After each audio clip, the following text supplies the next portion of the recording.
wabarakatuh. Alhamdulillah kita jumpa lagi dalam channel Jamal Alwi.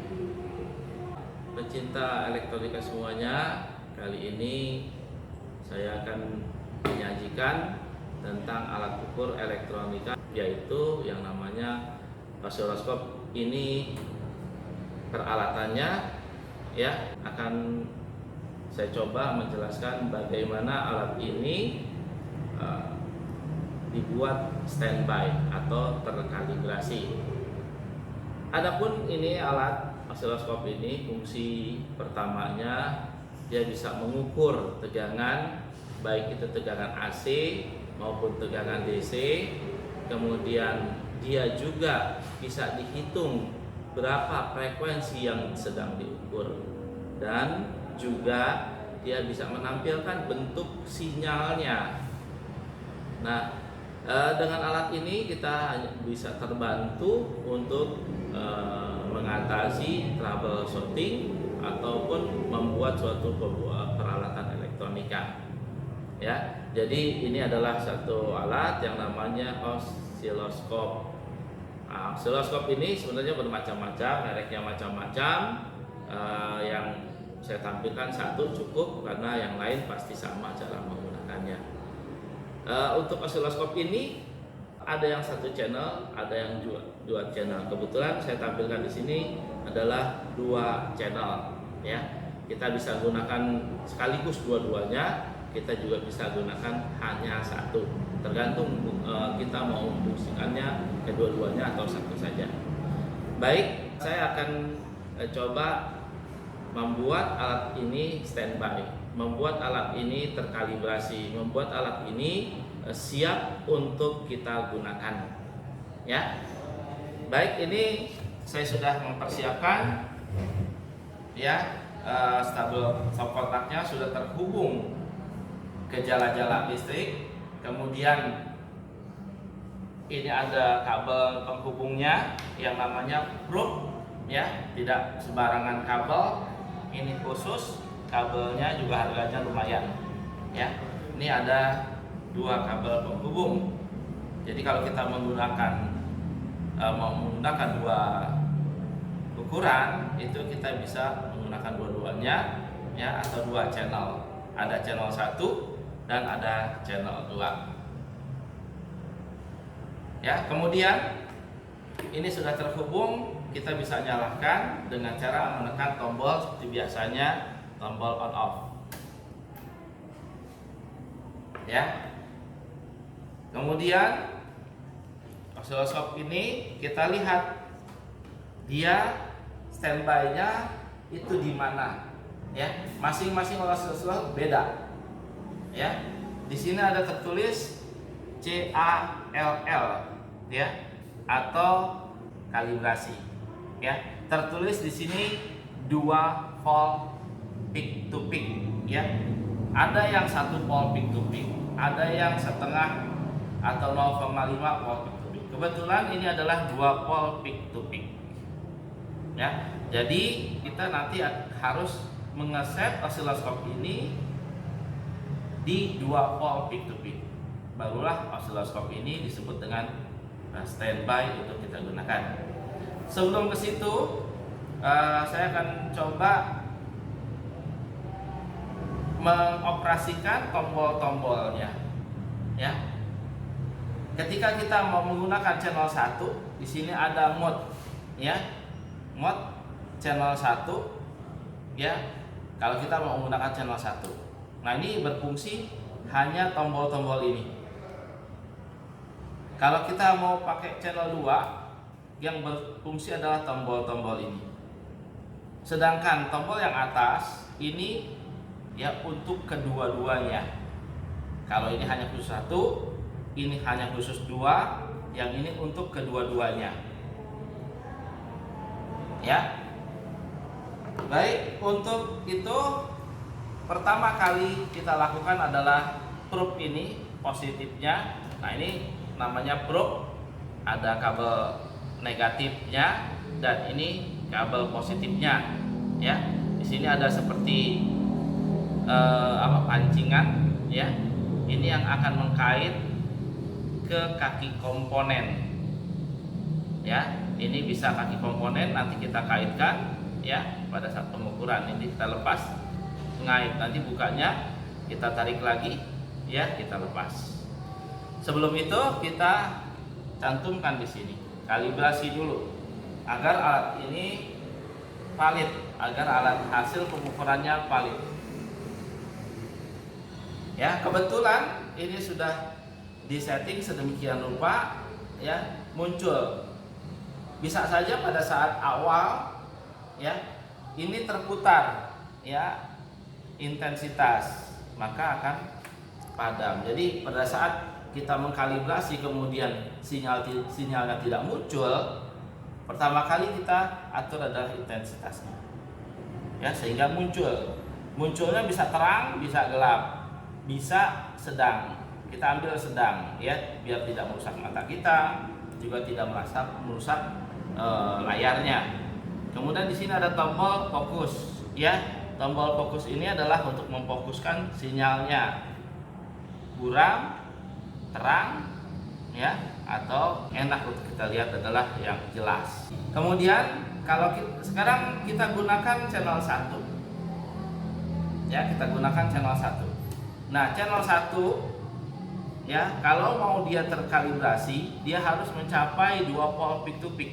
Ini posisi channel 1 ya, kembali ini channel 1 ya, kita mau menggunakan di channel 1 ya.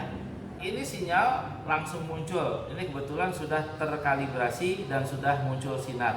Bisa saja pada saat awal ini tidak kelihatan di bawah. Ini kita mainkan position atas bawah vertikal ya. Ada lagi position kiri kanan ya, horizontal ya. Kemudian juga di sini ada tombol kecilnya. Tombol kecilnya itu harus posisi pada mentok sebelah kanan ya, putar ke sebelah kanan. Sebab kalau dia terputar ini mempengaruhi tingginya ya, dia harus klik di kanan, ada tertulis di sini. Baik channel 1 maupun channel 2 ya. Kemudian lebarnya ini berkaitan dengan frekuensi. Ini juga harus posisi kalibrasi mentok di sebelah kanan ya. Ini kalau terputar akan mempengaruhi lebar sehingga mempengaruhi frekuensi ya. Ini untuk channel 1. Channel 2-nya kita lihat. Nah, seperti itu.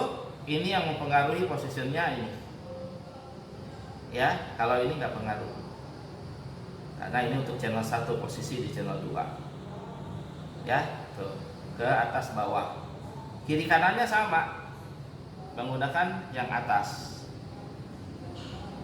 ya. Kemudian bagaimana kalau kita mau menggunakan dua-duanya?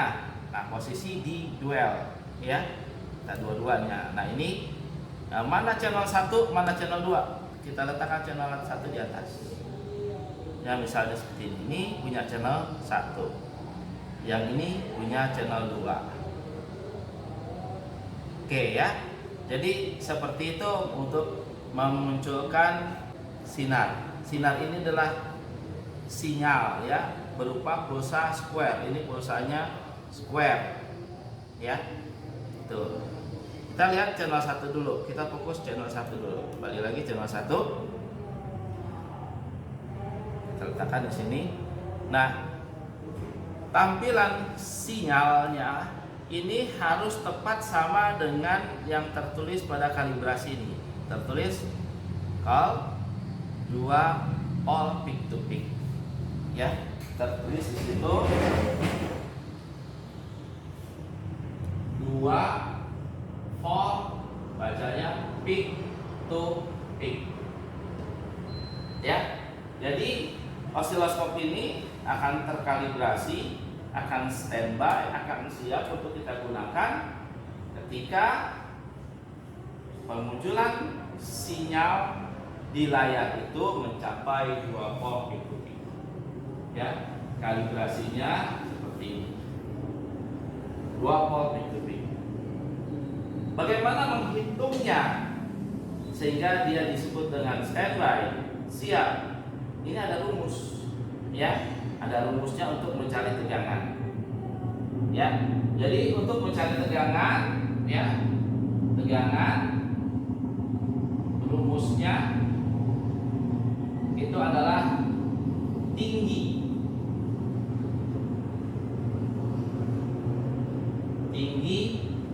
tinggi sinyal,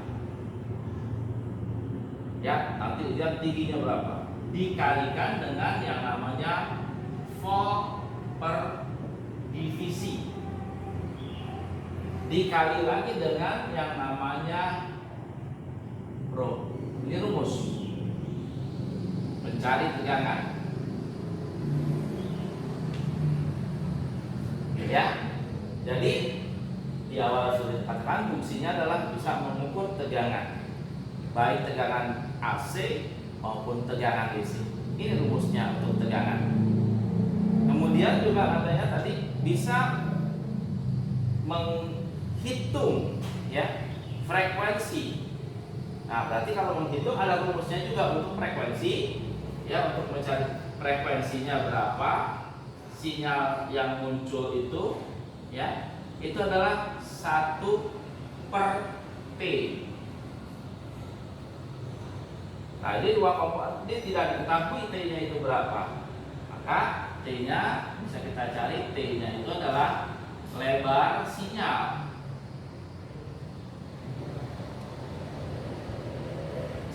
ya, dikalikan dengan yang namanya time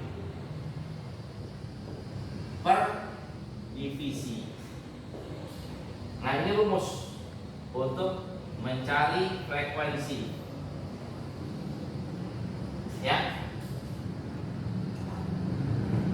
Baik, bagaimana sekarang kita menghitung biar ini dua pol peak to peak, ya. Kita lihat di sana tingginya berapa, kita lihat di sana berapa pol per dipnya, kita lihat di sana berapa kali, ya, skalanya Pro. Ya, kita lihat sekarang kepada channel 1 ataupun channel 2. Nah, di sini channel 1 kita posisi channel 1, kemudian probe yang kita gunakan adalah probe. Kita cabut dulu, ya, satu aja dulu. Nih probe ini, ya, yang kita gunakan. Ya, kita posisikan di kalibrasi, kemudian kita lihat di sini tingginya berapa. Ya, berapa kotak. Ya, jadi di layar itu muncul apa? Di layar itu ada kotak-kotaknya. Contoh, ya, ini layar osiloskop misalnya. Kemudian ada kotak-kotaknya.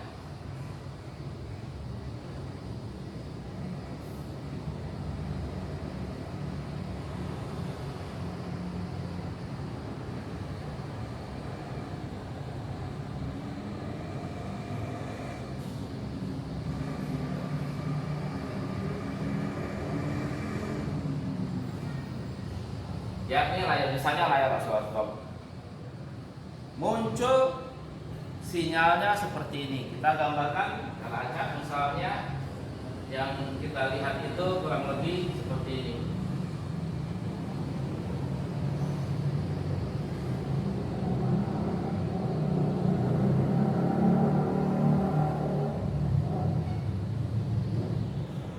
Tuh, ya. Nah, kita hitung ini tingginya berapa? 1, 2. Ya, berarti dia 2 kotak. Jadi tegangannya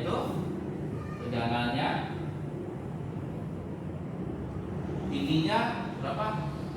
2 kotak. 2 kotak. Nah, dikali, ya, rumusnya pol per dip.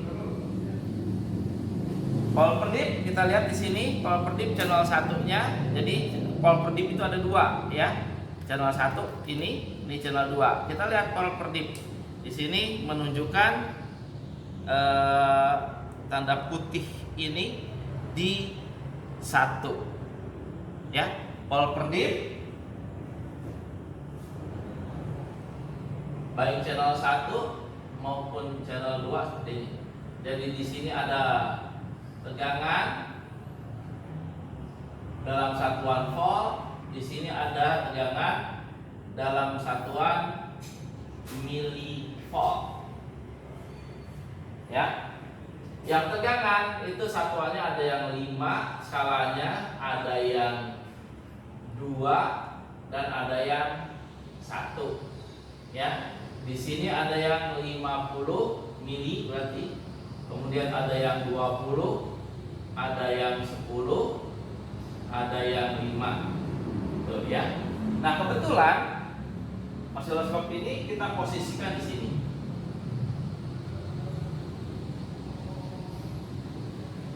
Di 1. Berarti kali 1. Kali 1 ya. Kali 1. Kemudian kali probe-nya. Probe-nya di sini juga probe-nya kita lihat nih ada skalanya lagi. Ya, ada kali 1, ada kali 10. Ini posisi di atas. Kali 1, kebetulan kali 1. Ya, jadi kali 1. Berarti 2 kali 1 kali 1. 2 volt peak to peak. Ya, jadi sesuai. Ini sudah terkalibrasi, berarti channel 1 sudah standby. Kemudian gimana kalau kita menggunakan yang skala 2? Boleh aja, kan tingginya 1. Kita gunakan 5 juga boleh, tar tingginya beda. Kita gunakan yang 50, tar tingginya beda. Jadi di mana aja boleh.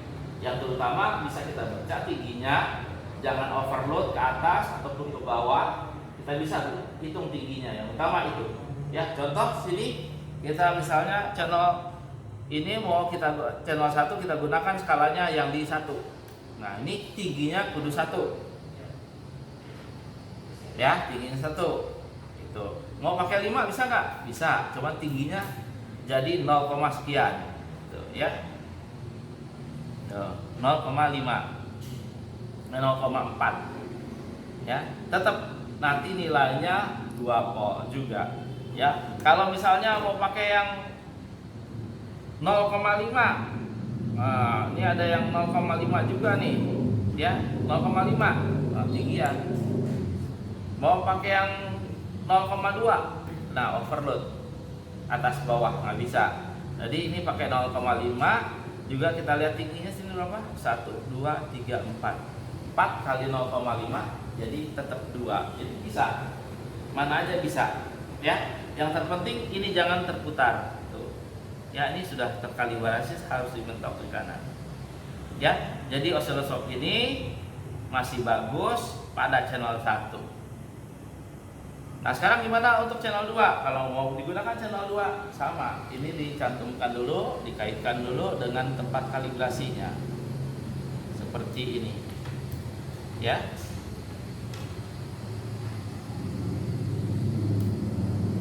Ya, kemudian diposisikan di channel 2. Nah, ini channel 2. Punya channel 2. Nah, channel 2 yang berfungsi.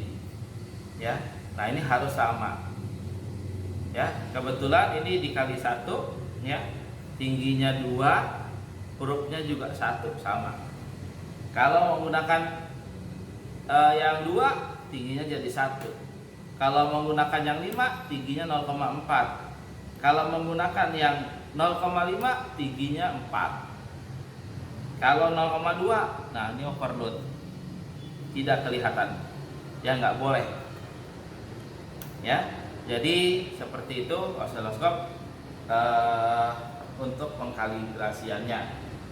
Ya, jadi kalau sudah kita lakukan seperti ini, berarti alat ini sudah bagus dan sudah terkalibrasi. Tinggal kita buka ini mau mengukur apa? Tegangan DC, kita letakkan di DC. Ini ada lagi mode-nya, ya. Ada AC, ada ground, ada DC. Ya. Tuh. Jadi ini negatifnya dan ini positifnya. Ya, kalau kita ngukur AC tidak ada positif negatif, bebas gitu kemana aja ya, boleh. Tapi kalau menggunakan DC kita harus tahu mana yang positif yang mana negatif ya. Kalau kita yang ukur positif ya, ini disantum ke groundnya, dia akan naik ke atas. Tapi kalau kita mengukur negatif, ini digroundkan, tab turunnya tandanya ke bawah. Cara rumusnya sama ya, cara perhitungan sama seperti itu untuk membuat osiloskop ini standby ya. Nah, untuk menghitung frekuensi ya, untuk menghitung frekuensi kita menggunakan rumus yang satunya lagi ya, yang satunya lagi. Nah, seperti itu untuk awal pengkalibrasian tegangan ya. Adapun penghitungan frekuensi menggunakan rumus ini ya. Sekarang kita coba skala yang namanya, ada lagi skala itu namanya time per divisi ya, sesuai dengan permintaan time per divisi ya. Kita lihat time per divisinya berapa. Oke, nah untuk menghitung lebar untuk T, kita cari T dulu, baru nanti bisa kita hitung frekuensinya. Kita cari T nya dulu. T itu ya, T itu lebar ya. Untuk menghitung lebar itu adalah kita bisa mulai dari sini, start di akhir ya, akhir sinyal sampai dengan akhir sinyal berikutnya, cara satu ya, yaitu berapa? 1, 2, 3, 4 kotak. Nah, ini 4 kotak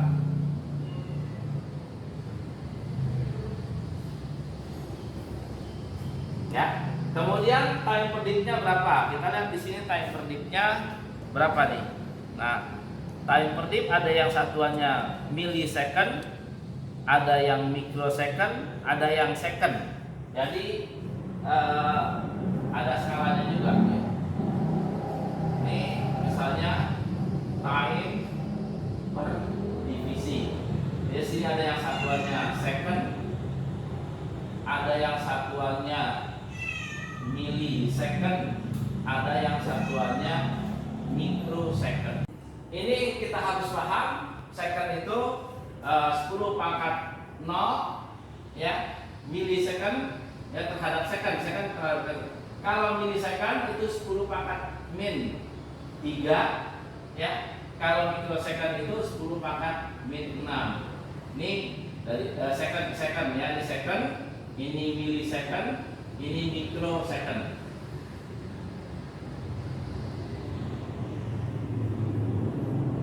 Ya, itu kita harus pahami ya. Kalau kita nggak paham, ini nggak akan bisa ngitung.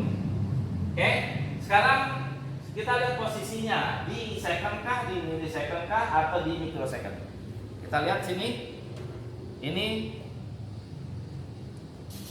posisi di millisecond, kemudian di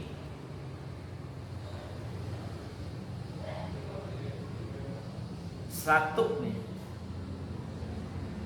ini berubah ya, channel 1 kita letakkan lagi di 1. Ini di posisi 2 ya, 2 millisecond, 2 millisecond, di posisi 2 millisecond sini nih ya, di posisi 2 millisecond. Di sini ada 1 ya, ini betul. Kita masukkan sekarang kepada rumus. Ini 4 kotak ya, kali dengan 2 ya, dikali dengan 2 pangkat di mili 10 pangkat min 3 ya, kali 10 pangkat min 3 ya. Berarti ini 4 kali 2 kali 10 pangkat min 3, berarti 8 kali 10 pangkat min 3. Ini T-nya ya. Untuk F-nya berarti 1 per T. Berarti 1 per T-nya 8 dikali 10 pangkat min 3 Oke, ya. Nah, karena ini posisi min, ini bisa pindah ke atas secara matematik menjadi 10 pangkat 3 jadi plus, tadinya min jadi plus, dibagi 8. 1000 dibagi 8 hasilnya 125. Nah, ini satuannya hasil. Jadi sinyal ini tegangannya 2 volt peak to peak, frekuensinya 125 Hz.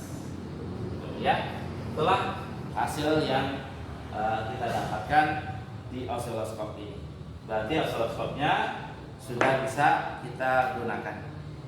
Ya, bagaimana menggunakannya nanti pada konten berikut akan coba saya jelaskan kembali. Ya, untuk konten ini saya kira saya cukupkan. Mudah-mudahan bisa memahaminya, bisa menerimanya, dan bermanfaat bagi pemirsa semuanya. Jika ada yang kurang ingin ditanyakan, silakan ya, boleh di konten saya berikutnya akan saya jelaskan kembali bagaimana cara menggunakan, mengukur AC-nya, mengukur DC-nya, ya, perhitungan tegangannya, tegangan AC, tegangan DC, frekuensinya, itu di konten berikutnya. Subscribe yang belum subscribe, dan like serta komennya. Terima kasih atas semuanya. Mohon maaf atas kekurangannya. Assalamualaikum warahmatullahi wabarakatuh.